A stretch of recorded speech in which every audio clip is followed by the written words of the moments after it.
ಸ್ನೇಹಿತರೆ ನಮಸ್ಕಾರ. ಕರ್ನಾಟಕದಲ್ಲಿ ಗುಟ್ಕಾ, ಪಾನ್ ಮಸಾಲ ಮತ್ತು ತಂಬಾಕು ಬಳಸುವವರಿಗೆ ಇದು ಬಹಳ ಮುಖ್ಯವಾದ ಸುದ್ದಿ. ಆಗಸ್ಟ್ 10ರಿಂದ ಸರ್ಕಾರ ಹೊಸ ಆದೇಶ ಜಾರಿಗೆ ತಂದಿದ್ದು, ಉಲ್ಲಂಘನೆ ಮಾಡಿದರೆ ಕಠಿಣ ಕ್ರಮ ಎದುರಾಗಬಹುದು. ಹಾಗಾದರೆ ಏನಿದು ಹೊಸ ನಿಯಮ? ಯಾವೆಲ್ಲ ಉತ್ಪನ್ನಗಳ ಮೇಲೆ ನಿರ್ಬಂಧ?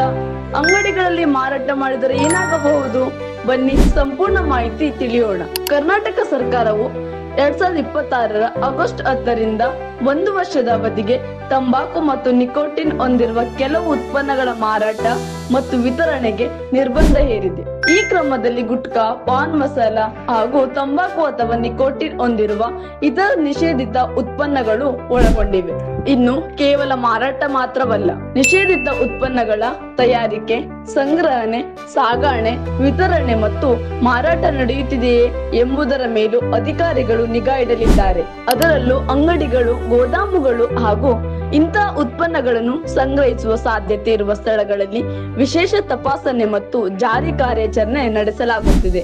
ಅಂದರೆ ನಿಷೇಧಿತ ಉತ್ಪನ್ನಗಳನ್ನು ಅಂಗಡಿಯಲ್ಲಿ ಇಟ್ಟು ಮಾರಾಟ ಮಾಡುವುದು ಅಥವಾ ಬೇರೆಡೆಗೆ ಸಾಗಿಸುವುದು ಕೂಡ ಸಮಸ್ಯೆಗೆ ಕಾರಣವಾಗಬಹುದು. ಈ ಕ್ರಮವನ್ನು ಕರ್ನಾಟಕ ಆರೋಗ್ಯ ಮತ್ತು ಕುಟುಂಬ ಕಲ್ಯಾಣ ಇಲಾಖೆಯ ಅಧೀನದಲ್ಲಿರುವ ಆಹಾರ ಸುರಕ್ಷತೆ ಮತ್ತು ಔಷಧ ಆಡಳಿತ ಇಲಾಖೆಯ ಆಹಾರ ಸುರಕ್ಷತಾ ವಿಭಾಗ ಜಾರಿಗೊಳಿಸುತ್ತಿದೆ. ಸರ್ಕಾರದ ಈ ಕ್ರಮಕ್ಕೆ food safety and standards act 2006ರ ಸೆಕ್ಷನ್ 30 ಅಧಿನಿಯಮ 2A ಹಾಗೂ food safety and standards prohibition and restrictions on sales regulations 2011ರ ರೆಗ್ಯುಲೇಷನ್ಸ್ 2.3.4 ಅನ್ನು ಆಧಾರವಾಗಿ ಬಳಸಲಾಗಿದೆ.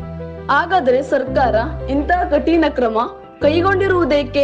ತಂಬಾಕು ಮತ್ತು ನಿಕೋಟಿನ್ ಉತ್ಪನ್ನಗಳ ಬಳಕೆಯನ್ನು ನಿಯಂತ್ರಿಸಿ ಸಾರ್ವಜನಿಕ ಆರೋಗ್ಯವನ್ನು ಕಾಪಾಡುವುದು ಮತ್ತು ಆರೋಗ್ಯಕರ ವ್ಯಸನ ಮುಕ್ತ ಕರ್ನಾಟಕ ನಿರ್ಮಾಣ ಮಾಡುವುದು ಇದರ ಪ್ರಮುಖ ಉದ್ದೇಶವಾಗಿದೆ.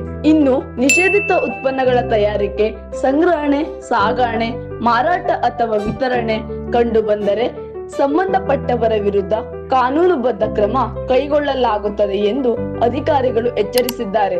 ಅಷ್ಟೇ ಅಲ್ಲ, ಇಂತಹ ನಿಷೇಧಿತ ಉತ್ಪನ್ನಗಳ ಮಾರಾಟ ಅಥವಾ ವಿತರಣೆ ನಡೆಯುತ್ತಿರುವುದು ಕಂಡು ಬಂದರೆ ಸಂಬಂಧಪಟ್ಟ ಅಧಿಕಾರಿಗಳಿಗೆ ಮಾಹಿತಿ ನೀಡುವಂತೆ ಇಲಾಖೆಯು ಸಾರ್ವಜನಿಕರಲ್ಲಿ ಮನವಿ ಮಾಡಿದೆ. ಹೀಗಾಗಿ ಕರ್ನಾಟಕದಲ್ಲಿ ಗುಟ್ಕಾ, ಪಾನ್ ಮಸಾಲ ಮತ್ತು ಇತರ ತಂಬಾಕು, ನಿಕೋಟಿನ್ ಉತ್ಪನ್ನಗಳ ಮಾರಾಟ ಮಾಡುವ ಅಂಗಡಿ ಮಾಲೀಕರು ಈ ನಿಯಮದ ಬಗ್ಗೆ ವಿಶೇಷವಾಗಿ ಗಮನ ಹರಿಸಬೇಕಾಗಿದೆ. ಒಟ್ಟಿನಲ್ಲಿ ಆಗಸ್ಟ್ 10, 2026ರಿಂದ 1 ವರ್ಷದ ಅವಧಿಗೆ ಈ ನಿರ್ಬಂಧ ಜಾರಿಯಲ್ಲಿರಲಿದೆ.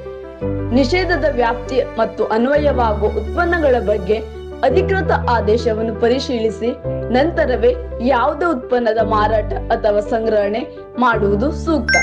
ಈ ಹೊಸ ನಿಯಮದ ಬಗ್ಗೆ ನಿಮ್ಮ ಅಭಿಪ್ರಾಯವೇನು? ಕರ್ನಾಟಕದಲ್ಲಿ ತಂಬಾಕು ಉತ್ಪನ್ನಗಳ ವಿರುದ್ಧ ಸರ್ಕಾರ ಕೈಗೊಂಡಿರುವ ಈ ಕ್ರಮ ಸರಿಯಾಗಿದೆ ಎಂದು ನಿಮಗೆ ಅನಿಸುತ್ತದೆಯೇ? ಕಾಮೆಂಟ್ ನಲ್ಲಿ ತಿಳಿಸಿ. ಇಂತಹ ಕರ್ನಾಟಕದ ಪ್ರಮುಖ ಸುದ್ದಿ ಮತ್ತು ಸರ್ಕಾರಿ ಅಪ್ಡೇಟ್ಗಳಿಗಾಗಿ ನಮ್ಮ ಚಾನೆಲ್ ಅನ್ನು ಸಬ್ಸ್ಕ್ರೈಬ್ ಮಾಡಿ, ವಿಡಿಯೋವನ್ನು ಲೈಕ್ ಮತ್ತು ಶೇರ್ ಮಾಡಲು ಮರೆಯಬೇಡಿ. ಧನ್ಯವಾದಗಳು.